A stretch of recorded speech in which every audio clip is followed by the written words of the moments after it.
हम लोग computer fundamental का पार्ट 3 देखेंगे। इससे पहले कि पार्ट सेकेंड और फर्स्ट यदि आप नहीं देखे हुए तो जाके वो देख लीजिए, क्योंकि एग्जाम में कहीं से भी क्वेश्चन आएगा कंप्यूटर फंडामेंटल से तो सारा का सारा इसी के अंदर होगा। माउस क्या है, इसके प्रकार, माउस के बारे में जानेंगे और माउस के प्रकार। तो माउस एक प्रकार का एक इनपुट डिवाइस है। देखिए माउस एक प्रकार का पॉइंटिंग डिवाइस है। जो पॉइंट देखिए ये कर्सर का जो जाता है पॉइंट, वही पॉइंटिंग डिवाइस है, जिसके जरिए आप कर्सर पॉइंट को एक स्थान से दूसरे स्थान पर ले जाते हैं। और ये कर्सर के पॉइंट है जो एक स्थान से दूसरे स्थान पे माउस के जरिए ही ले जाते हैं। अब देखिए हम लोग आगे देखते हैं। इसमें ये वायर हो गया, ठीक, इसको वायर कहते हैं। और ये प्राइमरी या लेफ्ट बटन, इसको लेफ्ट बटन या प्राइमरी बटन कहते हैं। इसको सेकेंडरी बटन या राइट बटन कहते हैं। इसको है जो स्क्रॉल या व्हील बटन कहते हैं। चलिए ये हो गया लेफ्ट बटन, ये हो गया जो लेफ्ट बटन। इसके बारे में तो अगर आप माउस का लेफ्ट बटन एक बार क्लिक करते हैं तो यह स्क्रीन पर दिखाई देता है। एक बार यदि क्लिक करते हैं तो स्क्रीन पे कहीं रहेगा, दिखाई देगा। और कह रहा है किसी ऑब्जेक्ट को चुनना हो तो उस पर 2 बार क्लिक करेंगे। तो 2 बार क्लिक करेंगे या ओपन करना हो फिर भी 2 बार क्लिक करेंगे तो ऑब्जेक्ट ओपन हो जाएगा।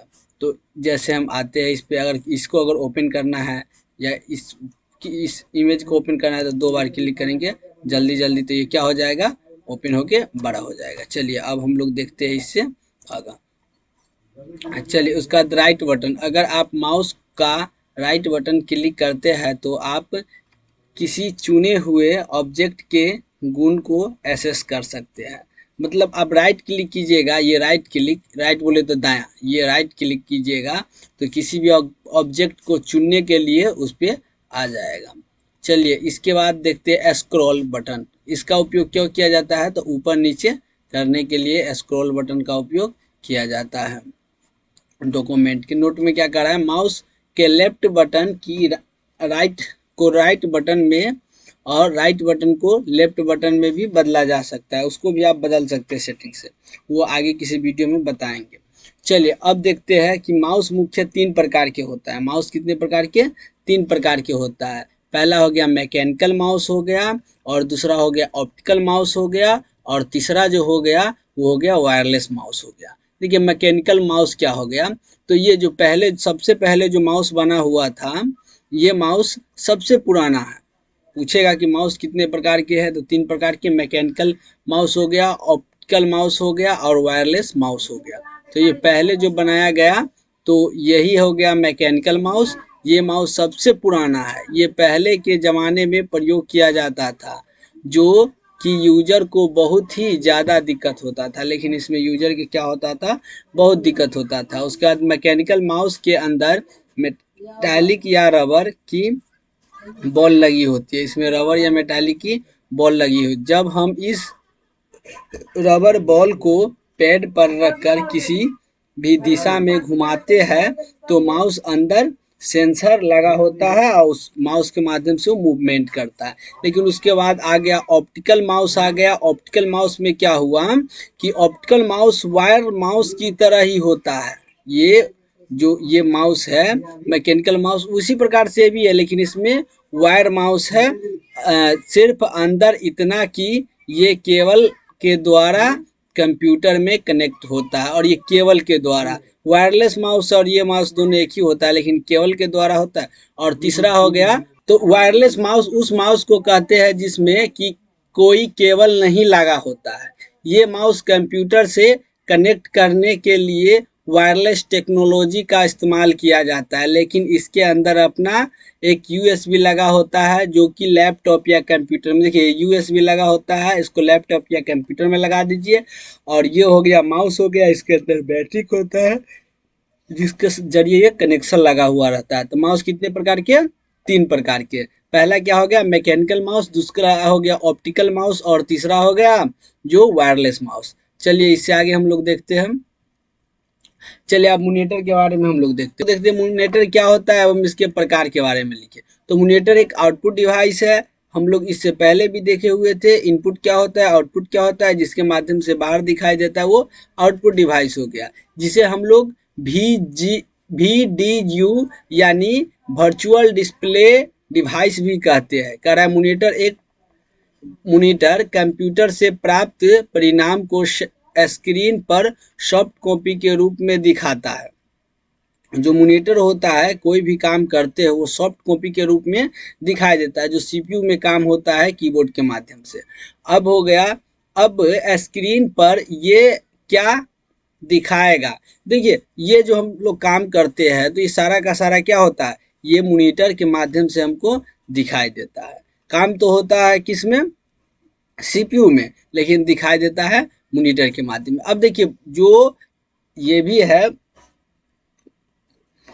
मॉनिटर है, वो भी कितना प्रकार का होता है। देखिए, पहला जो आया CRT, क्या आया, CRT कैथोड रे ट्यूब। यह एक मॉनिटर आयताकार बॉक्स की तरह, जैसे टीवी की तरह होता था, जो पहले के जमाने में डेस्कटॉप कंप्यूटर के साथ आउटपुट देखने के लिए किया जाता था, मगर ये काफी बड़ा और भारी था। जो पहले का जो टीवी आता है वही था, उसी प्रकार से था, वो बहुत बड़ा और भारी था। कौन था सबसे पहला आया, CRT। उसके बाद क्या आया, LCD लिक्विड क्रिस्टल डिस्प्ले। आजकल जो चल रहा है, आजकल सबसे अधिक प्रयोग में होने वाले मॉनिटर है, जो कि डेस्कटॉप कंप्यूटर के साथ आउटपुट देखने के लिए किया जाता है। और बता दूं कि CRT से कम हल्का होता है, और इससे ये CRT होता है ना, CRT, इससे ये कम हल्का है LCD। और ये कम हल्का होता है, परंतु ये काफ़ी महंगा होता है। लेकिन इससे क्या होता है, ये महंगा होता है, CRT से महंगा होता है। अब आ गया LCD लिक्विड इमिटेड डायोड। तो ये एक ऐसा मॉनिटर है जो आजकल सभी के घरों में लगा होता है, LCD मॉनिटर, जो सभी का, अब सबसे अधिकांश आदमी यही उपयोग करता है, LCD मॉनिटर। तो इसका भी प्रकार देख लिए, 3 प्रकार के है, मॉनिटर भी 3 प्रकार के है और माउस भी 3 प्रकार के है। चलिए अब हम लोग किसका बारे में देखते हैं, स्कैनर के बारे में।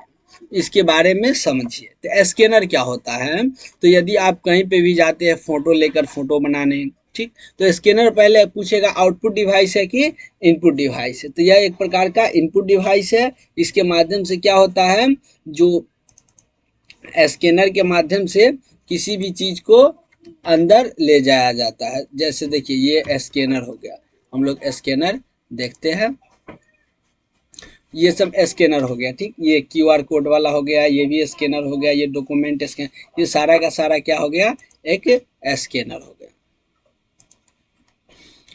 और इसमें क्या है, देखिए, स्कैनर एक इनपुट डिवाइस है जो किसी भी चित्र या अक्षर को किसी अन्य सॉफ्टवेयर की मदद से हूबहू क्या होता है, हूबहू वो कैप्चर कर लेता है, जिसको आप पुनः एडिट करके उसे प्रिंट आउटपुट के रूप में उसमें एडिट करना, एडिट करिए तो, और उसके बाद आउटपुट के रूप में निकाल लीजिए। जैसे एक फ़ोटो से जाके अगला फ़ोटो बनवाते हैं, ठीक, या किसी भी डॉक्यूमेंट में एडिट करना हो, तो ये सारा काम करने के लिए हम लोग स्कैनर का उपयोग। और कह रहा है स्कैनर लेजर किरणों का इस्तेमाल करते, पूछेगा ऑब्जेक्टिव कि स्कैनर किस किरण का उपयोग करता है, तो लेजर किरण का। और इसका आउटपुट रिजल्ट आपको मॉनिटर पर दिखाई देगा, और दिखाई कहाँ देगा, मॉनिटर पे। जो ऊपर हम लोग मॉनिटर देखे, मॉनिटर कितने प्रकार के, 3 प्रकार के, जो डॉक्यूमेंट आपने इस डिवाइस में स्कैन करने के लिए डाला था। अब देखिए, उसके बाद क्या हो गया कि स्कैनर के कुछ प्रकार, देखिए, फ्लैट बेड स्कैनर, ये हो गया flat bed scanner. Flat bed scanner क्या हो गया, फ्लैट बेड स्कैनर का प्रयोग आजकल ज़्यादा होता है। इसे हम लोग डेस्कटॉप स्कैनर भी कहते हैं, ये डेस्कटॉप स्कैनर भी इसको कहते हैं। इसके जरिए आप डॉक्यूमेंट को स्कैन, देखिए, डॉक्यूमेंट का स्कैन या फोटो से फोटो करना हो तो हम लोग फ्लैट बेड स्कैनर का उपयोग करते हैं। देखिए, वैसे ये तो है, क्या है, तो वैसे अब स्कैनर का दुकान पे उतना उपयोग नहीं किया जाता है। क्यों नहीं किया जाता है, क्योंकि अब प्रिंटर में ही स्कैनर रहता है, इसीलिए इसको। तो फ्लैट बेड स्कैनर, किसी भी डॉक्यूमेंट से डॉक्यूमेंट बनाना हो तो उस समय पे किसका उपयोग करेंगे, फ्लैट बेड स्कैनर। उसके बाद sheet fed scanner, sheet fed scanner, ये भी एक करा फ्लैट बेड स्कैनर की तरह ही है, लेकिन इस स्कैनर में क्या होता है, जो रख दिया जाता है और धीरे धीरे धीरे धीरे करके वो स्कैन करके बाहर निकल जाता है। ठीक, धीरे धीरे स्कैन करके बाहर। इसमें है जो फर्स्ट देखे है जो फ्लैट बेड स्कैनर, इसमें एक ही बार रख देता है और वो स्कैन कर लेता है। देखिए ये डेस्कटॉप स्कैनर भी इसे कहते हैं। और ये जो स्कैनर है सीड फेड स्कैनर, तो इसमें क्या होता है, ऊपर से रख दिया जाता है स्कैन करके बाहर नीचे की ओर। उसके बाद क्या है, hand held scanner, hand held scanner. ये स्कैनर क्या है, तो इसके नाम से ही ये पता चल रहा है कि इसको चलाने के लिए हैंड बोले तो हाथ का सहारा लेना पड़ेगा। इस स्कैनर का प्रयोग किसी छोटे मोटे टेक्स्ट को स्कैन करने के लिए किया जाता है। जैसे हम लोग मॉल में जाते हैं तो वहाँ पे जो स्कैन किया जाता है क्यूआर कोड, तो हम लोग वहाँ पे ही हैंड हैंड हेल्ड स्कैनर का प्रयोग करते हैं। चलिए उसके बाद क्या है, ड्रम पे स्कैनर। देखिए ड्रम पे स्कैनर का उपयोग क्यों किया जाता है, तो ड्रम पे स्कैनर आजकल के स्कैनर बहुत ही ज़्यादा प्रयोग में हुआ जाता है, क्योंकि इस स्कैनर का छोटे छोटे इमेज को बहुत आसानी से स्कैन कर लिया जाता है। इसकी सबसे बड़ी यही खासियत है, इसलिए इस स्कैनर का प्रयोग पुस्तक छपने के लिए किया जाता है। देखिए पुस्तक छपने के लिए फ्लैक्स प्रिंट, यदि आप पोस्टर है जो पंपलेट हैंडबिल वगैरह सब बनवाते हैं, तो उस जगह पे है ड्रम पे स्कैनर का ही उपयोग किया जाता है। इसके साथ साथ OMR शीट स्कैन कर कोड जांच करने के लिए भी है ना ड्रम पे स्कैनर का ही उपयोग किया जाता है। अगर वो मार्कशीट को जो स्कैन करने के लिए बनाया जाता है तो वो भी ड्रम पे स्कैनर का ही उपयोग किया जाता है। तो हम लोग स्कैनर के बारे में देख लिए। अब देखते हैं प्रिंटर के बारे में, प्रिंटर क्या है और इसके प्रकार को समझा है। ठीक, तो स्कैनर कितने प्रकार के देखे हैं, 4 प्रकार के देखे। और इसके बाद आप क्या देखेंगे, तो प्रिंटर। तो देखिए प्रिंटर क्या है, तो प्रिंटर एक आउटपुट डिवाइस है। प्रिंटर एक आउटपुट डिवाइस है जो किसी भी दस्तावेज को क्या करता है, सॉफ्ट कॉपी रहता है तो उसको हार्ड कॉपी के रूप में बाहर निकाल देता है। पहला हो गया इम्पैक्ट प्रिंटर्स। ये प्रिंटर एक एक अक्षर को प्रिंट करता है, और ये जब प्रिंट करता है तब इस प्रिंट से काफ़ी ज़्यादा मात्रा में आउटपुट आवाज़ निकलता है। जो इससे प्रिंट होता रहता है तो आवाज़ भी निकलता था, लेकिन ये सबसे पहले आया है प्रिंटर। इस तरह के प्रिंटर में अक्षर को प्रिंट करने के लिए छोटे छोटे पिन लगे होते हैं, और उस पिन पर अक्षर बने होते हैं, और उस पिन में स्याही लगा होता है और उस पे है जो छापते चला जाता है इम्पैक्ट प्रिंटर पे। और देखिए क्या होता है कि इस प्रिंटर का प्रयोग अब ज़्यादातर लोग नहीं करते हैं, क्योंकि ये प्रिंटर थोड़ा ज़्यादा कॉस्टली था और चलाने में भी ज़्यादा प्रॉब्लम होता था, क्योंकि इसमें बहुत ज़्यादा डिसएडवांटेज होता था। जैसे काफ़ी ज़्यादा मात्रा में आउटपुट आवाज़ होना, किसी भी टेक्स्ट को धीरे धीरे प्रिंट करना, तो इसमें बहुत ज़्यादा प्रॉब्लम होता था। तो इसीलिए इस प्रिंटर का उपयोग नहीं किया जाता। कौन सा प्रिंटर, तो इम्पैक्ट प्रिंटर। चलिए अब हम लोग इससे आगे देखते हैं इम्पैक्ट प्रिंटर भी कितना प्रकार के था उसके बारे में। तो पहले देखिए डॉट मैट्रिक्स प्रिंटर था, ये डॉट मैट्रिक प्रिंटर है। तो कह रहा है डॉट मैट्रिक प्रिंटर एक ऐसी प्रिंटर होती है जिसमें काफ़ी मात्रा में पिनों की पंक्ति लगी होती है। इसमें काफ़ी मात्रा में पिनों की पंक्ति लगी होती है, जो कि ये पिन कागज पर टकराते हैं और टकराने के बाद डॉट के रूप में एक समूह बनाता है, और फिर ये समूह का डॉट्स मैट्रिक्स के रूप में समूह बना देता है, जिसे एक एक करके टेक्स्ट या चित्र पर छपाई दे देता है। इसमें बहुत ज़्यादा जो पिन में ही लगा होता है डॉट, देखिए नाम से ही पता चलता है डॉट बोले तो छोटा छोटा डॉट रहता है, उसे मैट्रिक्स प्रिंटर। इसके बाद हम लोग क्या देखेंगे, और क्या कर रहा है ये प्रिंटर एक बार में एक अक्षर को ही प्रिंट करता है, और इस वजह से इसकी काफ़ी धीमी गति होता है, और आउटपुट के रूप में ये भी ज़्यादा आवाज़ देता है। उसके बाद लाइन प्रिंटर्स, ये प्रिंटर एक बार में एक लाइन को प्रिंट करता है, इसलिए इसे लाइन प्रिंटर्स कहा जाता है। करा इस तरह की प्रिंटर के प्रिंटिंग क्वालिटी अच्छी तो नहीं होती है, इसमें प्रिंटिंग क्वालिटी क्या अच्छी तो नहीं होता है, पर इसकी गति डॉट मैट्रिक्स प्रिंटर से काफ़ी ज़्यादा होता है। इसमें जो लाइन प्रिंटर में क्या होता है, एक बार में एक लाइन करके छापता है, लेकिन इसकी गति उससे ज़्यादा, क्योंकि डॉट प्रिंटर में क्या होता है, बुनका मुनका करके छापता है, लेकिन लाइन में सीधा लाइन बाय लाइन छाप देता है। तो ये थोड़ा उससे अच्छा है। लेकिन इससे आप देखिए सबसे अच्छा ड्रम प्रिंटर। ड्रम प्रिंटर क्या हो गया, तो ये एक ऐसी प्रिंटर होता है जिसमें एक बेलनाकार, जैसे हम लोग ड्रम पे स्कैनर देखे है ना, वही सेम टू सेम है ड्रम प्रिंटर ही है। तो लगा होता है, ड्रम घूमते रहता है और ड्रम के ऊपर अक्षर छपा हुआ रहता है और वो कागज पे छपते। इसका मेन रूप से है जो बड़े बड़े इसका देखिए, ड्रम स्कैनर का उपयोग किताब सबको स्कैन करने के लिए किया जाता था, लेकिन यहाँ पे हम लोग ड्रम प्रिंटर का उपयोग है, जो क्या, जो पंपलेट सब हो गया चिपकाते हैं तो उसी को छापने के लिए किया जाता है। उसका non impact printers, non impact printer करा। इस तरह के प्रिंटर में किसी भी अक्षर या चित्र को प्रिंट करने के लिए स्याही का इस्तेमाल किया जाता है। किसका, नन इम्पैक्ट प्रिंटर का स्याही का इस्तेमाल किया जाता है। अब ये स्याही पाउडर या इंक भी हो सकता है, पाउडर भी हो सकता है, इंक भी हो सकता है। हम लोग आगे देखेंगे पाउडर किस में डलाएगा, इंक किस में डलाएगा। इस तरह के प्रिंटर के द्वारा जब आप किसी भी अक्षर या चित्र को प्रिंट करते हैं तो इसकी क्वालिटी काफ़ी अच्छी हो जाती है, एकदम अच्छी हो जाती है, बहुत ही अच्छी हो जाती है। साथ ही जब ये प्रिंट चलता है तो आउटपुट के रूप में भी आवाज़ न के बराबर देता है, इतना कम देता है कि अब देखिए इसमें स्याही किस में भराएगा और इंक किस में भराएगा। तो कह रहा है इन इंकजेट प्रिंटर, इंकजेट प्रिंटर, इस तरह के प्रिंटर में किसी भी अक्षर या चित्र को प्रिंट करने के लिए इंक का उपयोग किया जाता है। इसमें इंक भर दिया जाता है और उसका उपयोग किया जाता है।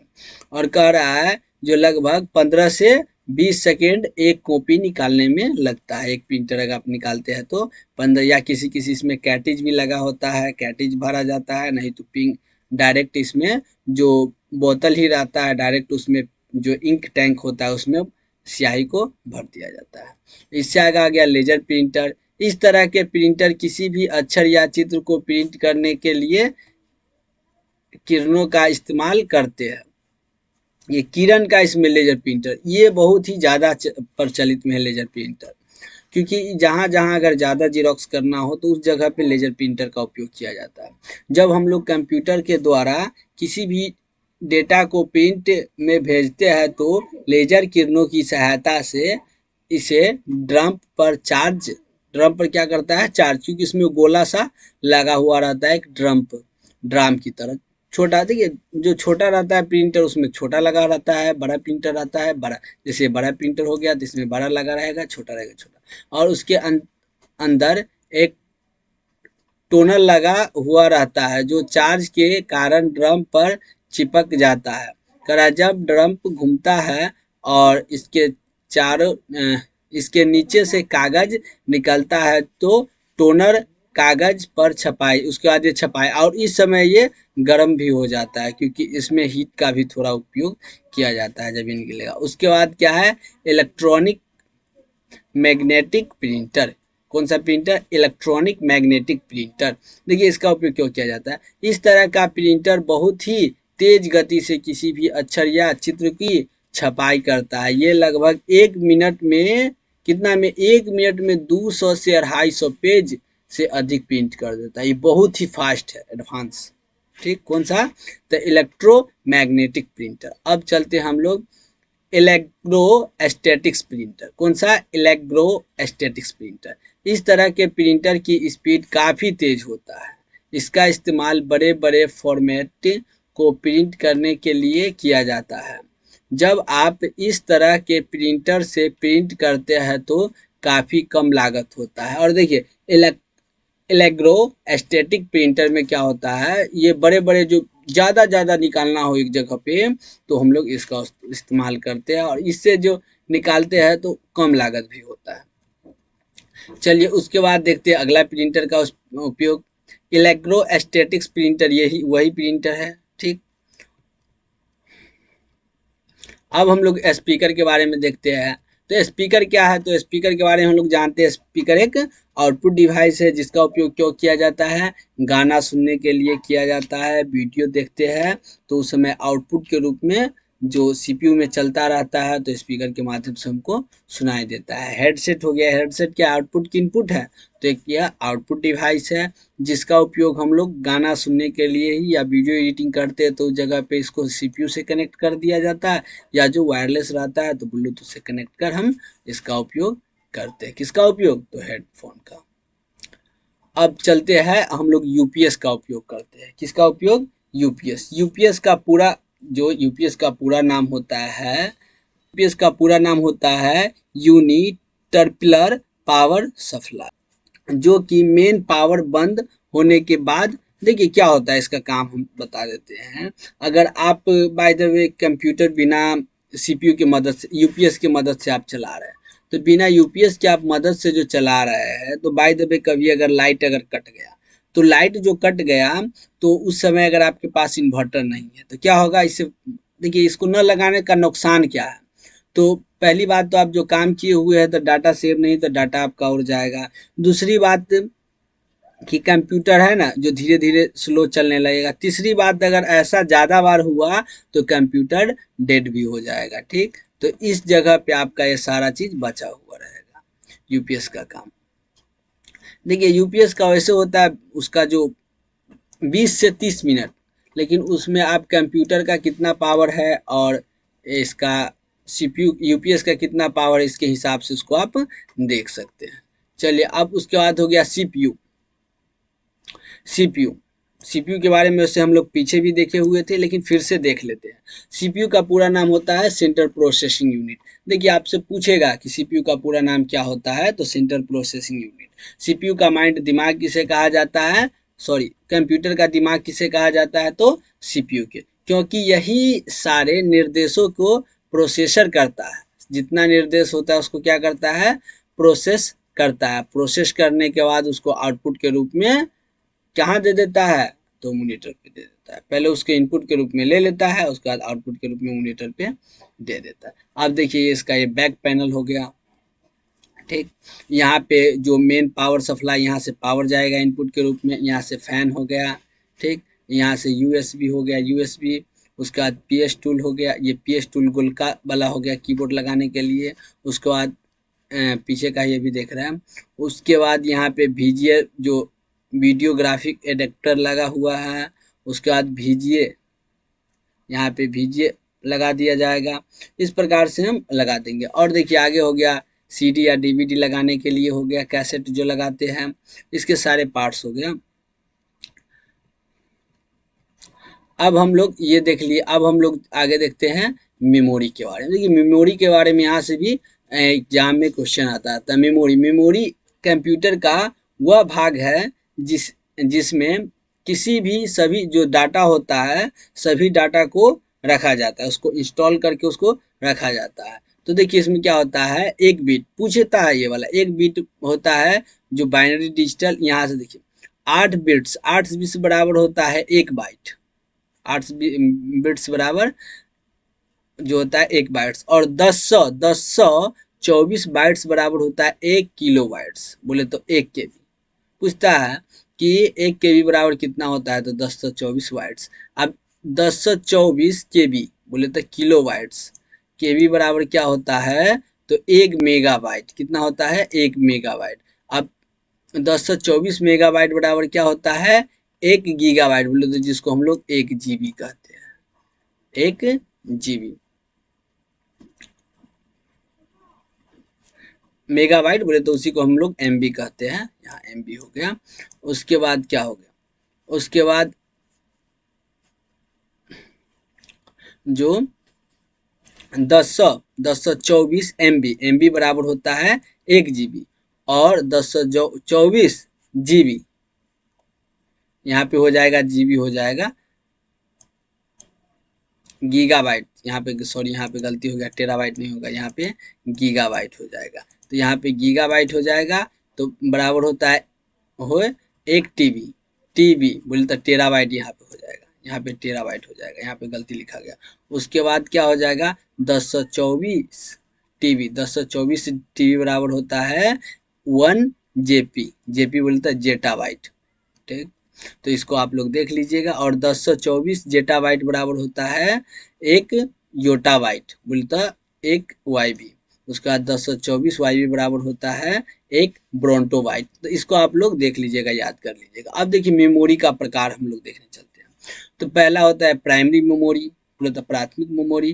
प्राइमरी मेमोरी को मेन मेमोरी भी कहा जाता है, क्योंकि इसके अंदर सभी प्रोग्राम तथा इनपुट और आउटपुट डेटा अस्थायी रूप से कुछ देर के लिए सेव होता है, और जैसे ही आपका कंप्यूटर बंद हो जाता है तो क्या होता है, जिसमें आप काम करते रहते हैं तो वो डेटा होता है समाप्त हो जाता है। तो प्राइमरी, तो जब आप काम करते रहते हैं तो प्राइमरी आपको वो काम करता रहता है, लेकिन जब आप काम कर लेते हैं तो उस समय डेटा समाप्त हो जाता है।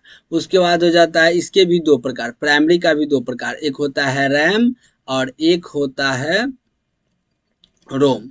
एक होता है रैम, एक होता है रोम। देखिए रैम क्या होता है, तो कह रहा है रैम अस्थायी मेमोरी होता है, क्योंकि जब हम कंप्यूटर कोई भी डेटा या प्रोग्राम इनपुट के रूप में लेते हैं तो ये कुछ समय के लिए उस डेटा को सेव करके रखता है। ये है जो थोड़ा देर के लिए सेव करके रखता है, लेकिन वो जब उसको हम अगर बिजली बंद हो जाता है तो उस समय ये रैम है जो ये भी डिलीट कर देता है। रैम का पूरा नाम पूछेगा तो रीड एक्सेस मेमोरी का, जब हम किसी भी डेटा को कंप्यूटर में इनपुट करते हैं तो वो डेटा सबसे पहले रैम में जाता है। कहाँ जाता है, रैम में जाता है, और उसके बाद सीपीयू अपने आवश्यकता के अनुसार वहां से समाप्त करता है, इसलिए इसे अस्थायी मेमोरी भी कहते हैं। मैं आपको बता दूं कि जितनी ज़्यादा क्षमता वाली रैम होगा कंप्यूटर उतना ही क्योंकि जितना ज़्यादा रहेगा तो उसमें काम करने की क्षमता ज़्यादा रहेगा तो उतना ही को कंप्यूटर क्या करेगा, फास्ट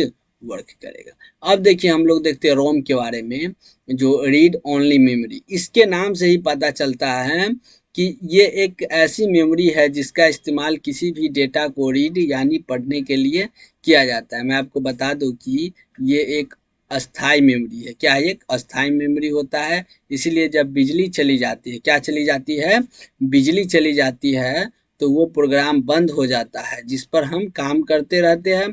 तो इस डेटा के अंदर अस्थायी रूप से सुरक्षित, अब इसको हम सेव करके रख लिए तो यहाँ पे हो जाएगा रोम में, और ये अस्थायी रूप से सुरक्षित हो जाएगा।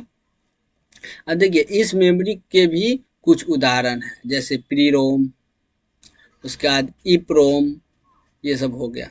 चलिए उसका सेकेंडरी मेमोरी में हम लोग देखते हैं द्वितीय मेमोरी। द्वितीय मेमोरी को बाह्य मेमोरी भी कहा जाता है, क्योंकि ये सीपीयू के बाहर होता है। तो ये सीपीयू का बाहर होता है और ये सहायक मेमोरी के रूप में कार्य करता है, अर्थात आप किसी भी डेटा या प्रोग्राम्स को इसके अंदर स्टोर करके रख सकते हैं।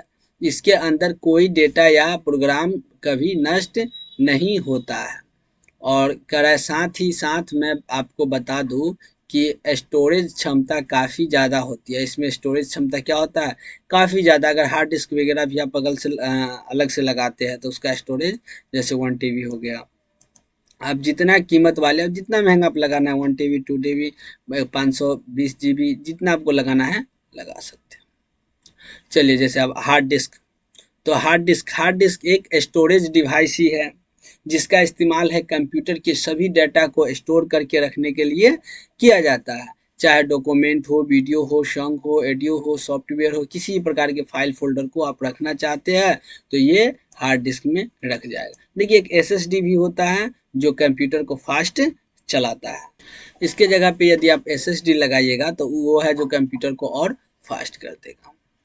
चलिए देखते हैं, हार्ड डिस्क कई तरह के होते हैं। अब ये इसकी कंपनी और इसमें दिए जाने वाले स्टोरेज पे निर्भर करता है। सब 1 टीबी 2 टीबी होता है, 80 जीबी हो जाता है, तो अपने ज़रूरत के हिसाब से इसका आप उपयोग कर सकते हैं हार्ड डिस्क के। उसका बाद कह रहा है floppy disk. Floppy disk, floppy disk क्या है, तो ये एक ऐसी एक्सपर्ट मेमोरी डिस्क होता है जिसमें कि आप बहुत ही कम मात्रा में डेटा को रख सकते हैं। और मैं आपको बता दूं कि इसका उपयोग पहले ज़माने में किया जाता था, मगर सीडी, पेन ड्राइव एवं अन्य एक्सटर्नल ड्राइव को आ जाने के कारण क्या होता है, इसका वैल्यू है जो अस्तित्व में आ गया। किसका? फ्लॉपी डिस्क का। पहले इसका इस्तेमाल ज़्यादा। फ्लॉपी डिस्क के अंदर एक गोलाकार चुंबकीय प्लेट होता है, ये चुंबकीय प्लेट होता है जिसे आप सभी डेटा को सुरक्षित करके यहाँ पे रख सकते हैं। अब हो गया सीडी, कॉम्पैक्ट डिस्क, जिसको कैसेट बोलते हैं, सीडी हो गया, ठीक। तो ये भी एक एक्सपॉक्ट डिस्क ही होता है। इसके अंदर भी कई तरह के डेटा को रखा जा सकता है और उसे देखा या रीड किया जा सकता है। इसके अंदर आप कई तरह के चीज को स्टोरेज करके रख सकते हैं, जैसे फिल्म, वीडियो, सॉन्ग, ऑडियो, ये सारा चीज को आप रख सकते हैं। उसके बाद मेमोरी डिस्क क्या है, ये मेमोरी डिस्क। तो देखिए मेमोरी तो समझ में करते, लेकिन मेमोरी अब है जो किसी का मोबाइल में ही रहता है। हमको तो लगता है अधिकांश 95% के मोबाइल जो एंड्रॉयड फ़ोन है उसके पास रहता ही नहीं मेमोरी लगा हुआ। तो ये भी एक तरह का एक्सटर्नल डिस्क होता है जिसमें कि आप कई तरह के चीज़ों को स्टोरेज करके रख सकते हैं। पहले जाया जाता था, डाउनलोडिंग इसमें कराया जाता था, अभी भी कोई कोई कराता है जिसके पास बटन वाला टप टप हुआ मोबाइल है। उसके बाद क्या है, अब डीवीडी, डिजिटल वीडियो डिस्क।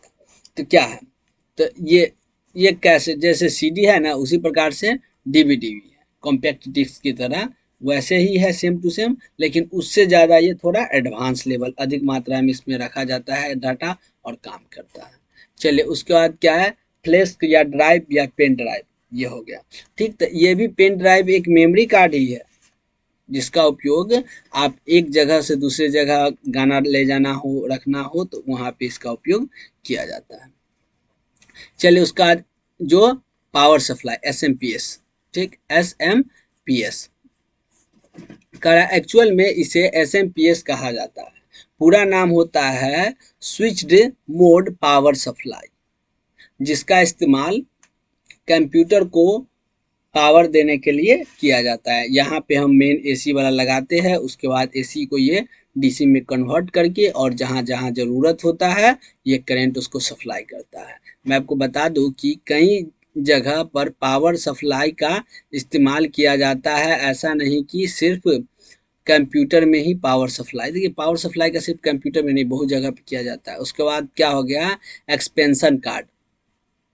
इसके नाम से ही पता चलता है कि ये एक तरह का कार्ड है जो कि कंप्यूटर की गुणवत्ता को बढ़ाने के लिए किया जाता है। इसके कई प्रकार होते हैं, जैसे audio and video graphic card, network card, modern card इत्यादि, ये सब होता है।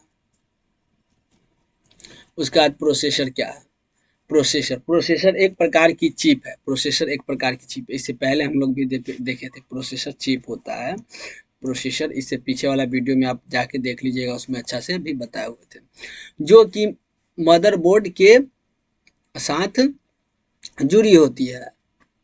ये कंप्यूटर के मस्तिष्क की तरह काम करता है, इसलिए कहा जाता है कंप्यूटर का दिमाग किसे कहा जाता है, तो प्रोसेसर को, सीपीयू को, सेंट्रल प्रोसेसिंग यूनिट पूरा नाम होता है। साथ ही ये यूजर्स और कंप्यूटर के बीच में होने वाली बातचीत को समझाता है। जब कोई कंप्यूटर यूजर्स में कोई इनपुट कमांड देता है तो प्रोसेसर उसको प्रोसेस करके देता है। जब एक बार में देखिए, एक बार में 2 3 4 अगर आप सॉफ्टवेयर हम खोल लिए तो उस जगह पे प्रोसेसर नहीं काम करता है तो वही रैम को दे देता है और रैम भी इसका काम करने लगता है। उसके बाद हो गया मदरबोर्ड, ये है मदरबोर्ड, मदरबोर्ड पे ही प्रोसेसर लगा होता है। मदरबोर्ड कंप्यूटर का वह भाग है जिसमें देखिए मदरबोर्ड नाम से ही पता चलता है, और इसमें आप ये नहीं कहिएगा जो फादरबोर्ड का है, समझ गया ना, सिर्फ मदरबोर्ड होता है। तो नाम से ही पता चलता है कि मदरबोर्ड कंप्यूटर का वह भाग है जिसमें कि कई सारे इंस्ट्रूमेंट इससे जुड़े होते हैं, जैसे सीपीयू, माउस, कीबोर्ड, जितना भी इंस्ट्रूमेंट होता है सब मदरबोर्ड से जुड़ा होता है, ठीक। मैं आपको बता दूं मदरबोर्ड प्रिंटेड सर्किट बोर्ड होता है, इसमें प्रिंटेड होता है। देखिए इसमें वायर सब होता है, बहुत ही मिही वायर होता है, लेकिन वो वायर सब प्रिंटेड होता है, ठीक, उसको हाथ से ऐसे नहीं लगाया जाता है। देखिए ये है जो मदरबोर्ड ही है, यहाँ पे सीपीयू प्रोसेसर लग जाता है, इसमें रैम लग जाता है, इसमें रैम इस स्लॉट में लग जाता है, ठीक। उसके बाद यहाँ पे USB वगैरह सब लगता है, लैन केबल लग जाता है, यहाँ पे वीडियोग्राफी एडेप्टर लग जाता है, यहाँ पे साटा केबल लग जाता है। ये सब साटा केबल के लिए है। चलिए आगे अब हम लोग देखते हैं।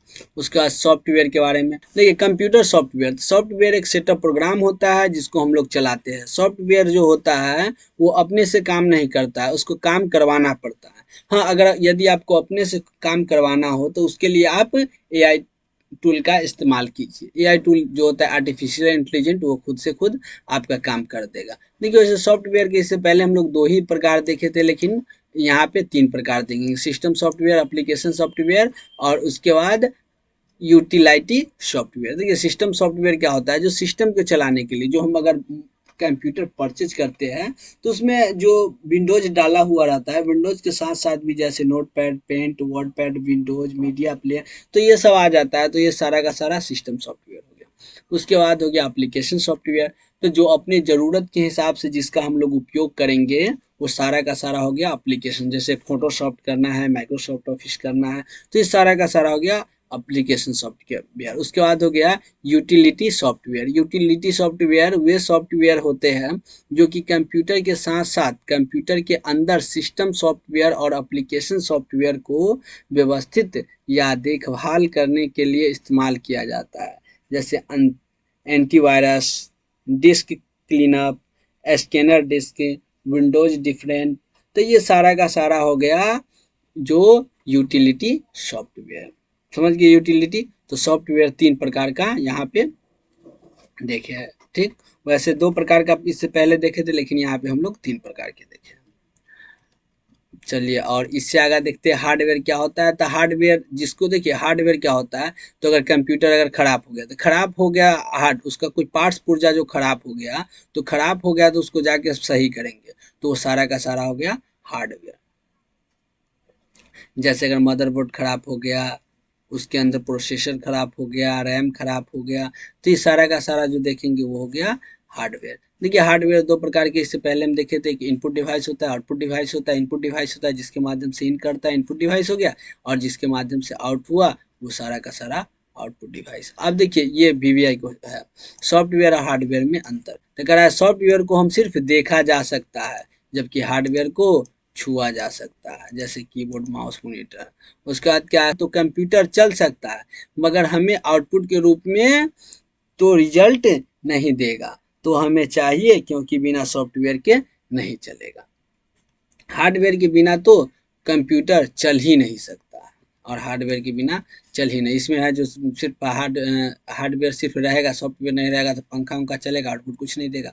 और जबकि हार्डवेयर रहेगा, सॉफ्टवेयर रहेगा और हार्डवेयर ही नहीं रहेगा, तो जब हार्डवेयर नहीं रहेगा तो कहाँ से चलेगा? चलेगा ही नहीं। सॉफ्टवेयर को बनाने के लिए प्रोग्रामिंग का उपयोग किया जाता है, जबकि हार्डवेयर को बनाने के लिए किसका उपयोग किया जाता है? तो फिजिकल पार्ट्स मटेरियल का उपयोग किया जाता है। तो आज के लिए इतना ही, फिर मिलते हैं अगले वीडियो में।